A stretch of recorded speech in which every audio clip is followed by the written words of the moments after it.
जी अस्सलाम वालेकुम काबिल एहतराम नाजरीन।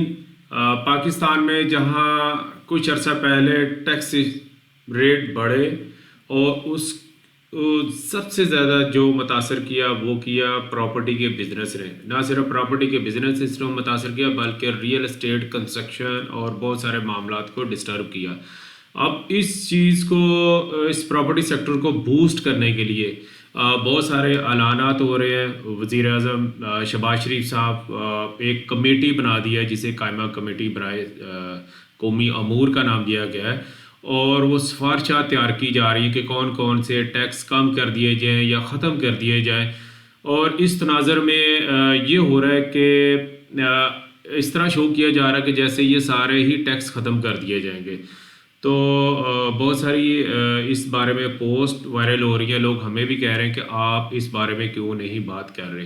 तो मैं इसलिए बात नहीं कर रहा कि ये जितनी भी अभी चीज़ें हो रही हैं ये सारी सिफारिशात हैं, मुख्तलिफ प्रपोजल हैं, इनका अभी तक फ़ाइनल नहीं हुआ। मैं आज तरतीब पूरी डिटेल के साथ बताऊंगा कि अगर ये इम्प्लीमेंट चीज़ें हो जाती हैं तो उसका आम आदमी को या आम बायर्स को जिसने एक या दो प्लॉट लेना उसको क्या फ़ायदा होगा। तो हम माजी में चलते हैं। जैसे कुछ अरसा पहले ये ऐलान किया गया और इसका बाकायदा नोटिफिकेशन भी एसआरओ भी जारी कर दिया गया कि जो हमारे ओवरसीज़ पाकिस्तानी है अगर वो प्रॉपर्टी बाई करते हैं तो उन्हें टैक्स फाइलिंग की भी ज़रूरत नहीं है और वो रेगुलर फाइलर यानी 3% टैक्स होगा। अब कहने को बड़ा खुश आइन था।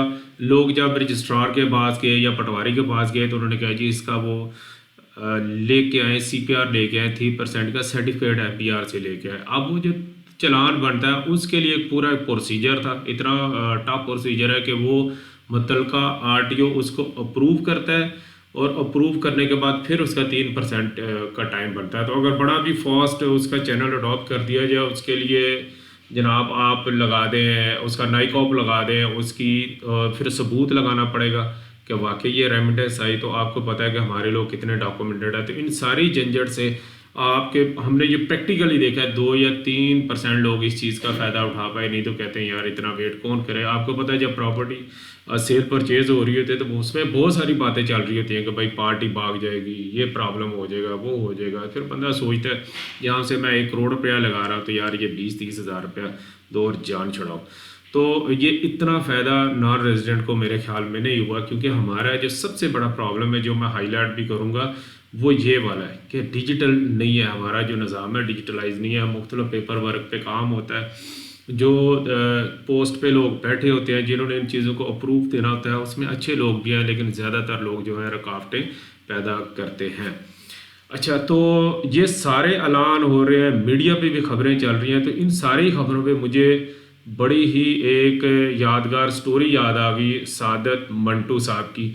नया कानून के नाम से आपने लाजमी सिलेबस की किताबों में पढ़ा होगा कि वो एक कोचवान थे, मंगू कोचवान थे जो कि सवारियाँ नॉर्मली कचहरी से माल रोड और मुख्तलिफ़ जगह पे लेके जाया करते थे। तो उन्होंने दो जो वकील थे वो उसके टांगे पे बैठे और वो बात कर रहे थे कि नया कानून आ गया। डेफिनेटली उस वक़्त ये 2035 या 40 की बात है जब इंडिया एक्ट मंजूर हो रहा था और इंडिया की आज़ादी के मामला चल रहे थे। गोरा जो है वो इंडिया यानी हिंदुस्तान पाकिस्तान इकट्ठे थे, इसको छोड़ने के मामला चल रहे थे। तो मंगू कोचवान ने भी समझा कि जनाब नया कानून आ गया, अब तो वारे न्यारे, अब तो गोरों की ऐसी की तैसी। तो जो स्टोरी बड़ी दिलचस्प है लाजमी पढ़िएगा और इस स्टोरी को पढ़ें। और अभी जो मुख्तलिफ दावे किए जा रहे हैं वो ऐसे ही हैं। तो इसमें जो दावे किए जा रहे हैं जो सिफारिशात हैं बड़ी अफसोस के साथ है कि हमारा प्राइम मिनिस्टर या हमारी कैबिनेट इतनी कमज़ोर है। जितने मर्जी अच्छे से अच्छे ये प्रपोजल प्लान बना ले, इनके ऊपर सबसे ये जो चीज़ है वो है जनाब IMF। ठीक है जी, IMF से जब तक आप मंजूरी नहीं ले लेते, जब तक IMF को आपको बता नहीं देते कि जनाब नेक्स्ट जो आपको शेड्यूल मिलना है, किस्त मिलनी है लोन की, आप उसे वापस कैसे करेंगे, आप उसका रेवेन्यू कैसे इकट्ठा करेंगे। उस रेवेन्यू के लिए FBR की टीम जाती है। FBR ने ही ये सारे टैक्स लगाए हुए हैं कि जनाब सबसे ज़्यादा बिजनेस हमारे प्रॉपर्टी में है। तो प्रॉपर्टी का उन्होंने बताया कि नॉन फेलर हम ज़्यादा टैक्स पे करते हैं। अब नॉन फेलर्स के लिए क्या हो गया कि लोग सुबह अगर इंतकाल होना है प्रॉपर्टी का, वो चेंजिंग होनी है, वहाँ पे सेल परचेज होनी है, तो वो रातों रात फाइलर हो जाते थे। फाइलर होने से जहाँ उनको लाखों रुपए का टैक्स हज़ारों में आ जाता था, फिर उन्होंने क्या किया कि ये लेट फाइलर वाली कैटेगरी ली। लेट कैटेगरी की वजह से उनको फिर ये फाइलर की निस्बत डबल टैक्स पे कर अच्छा खासा रेवेन्यू। अगर ये लेट फाइलर भी ख़त्म करते हैं, जिसकी बातें आ रही हैं, तो ख़त्म करते हैं तो डेफिनेटली एफबीआर को ये रेवेन्यू कम हो जाएगा।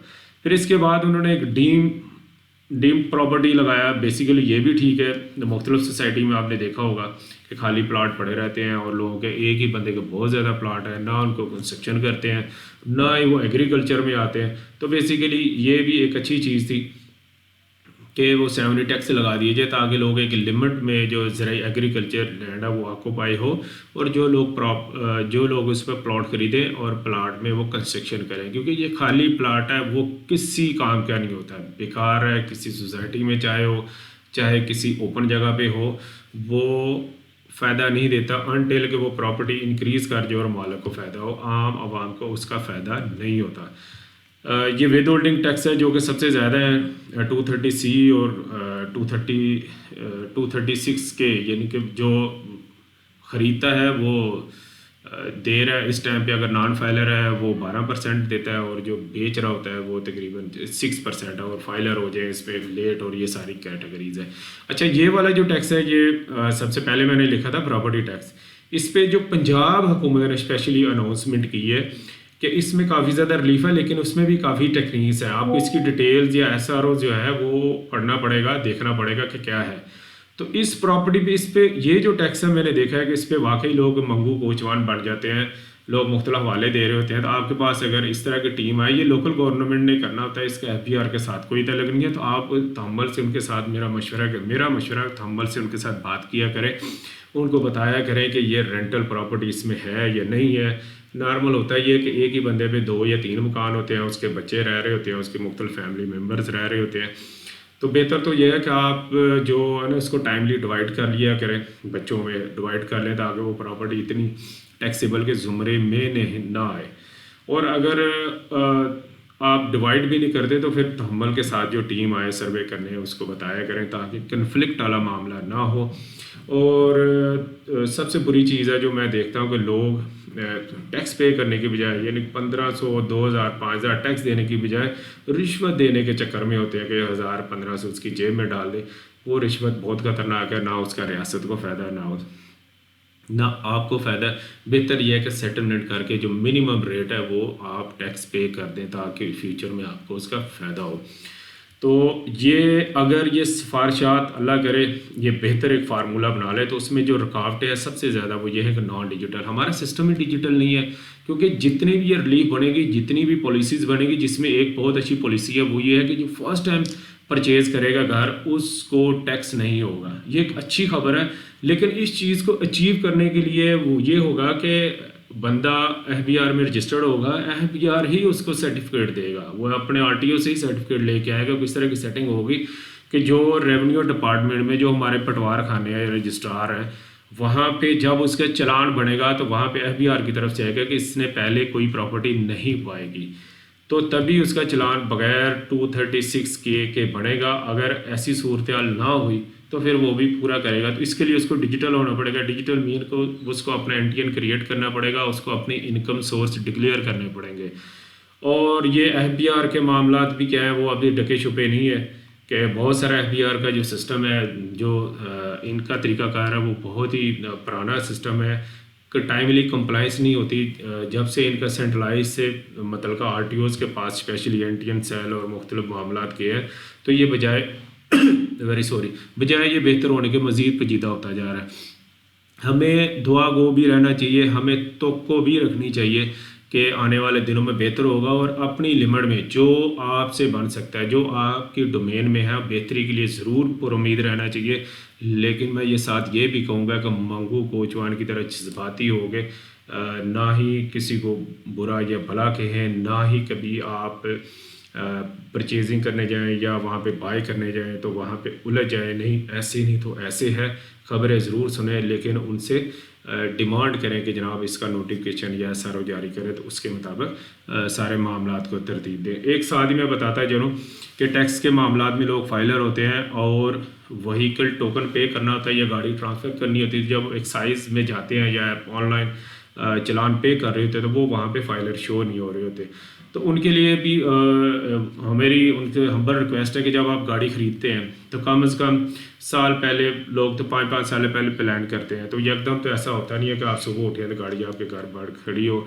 तो जब आपको पता हो कि हम नेक्स्ट मंथ या आने वाले टाइम पे गाड़ी ले लेंगे तो टाइमली अपनी टैक्स रिटर्न फाइल करके फाइल हो जाया करें, क्योंकि एक्साइज में जो आपका स्टेटस है वो फ़ौरन एक्टिव नहीं होता। कुछ एक्साइज ऑफिस में तो महीना महीना लगा देते हैं। तो अगर आपने टाइमली ये फाइलिंग से अपना स्टेटस एक्टिव किया होगा तो जब भी आप टोकन पे करेंगे या ट्रांसफ़र के मामलात में जाएंगे तो वहाँ पे आपको परेशानी नहीं होगी।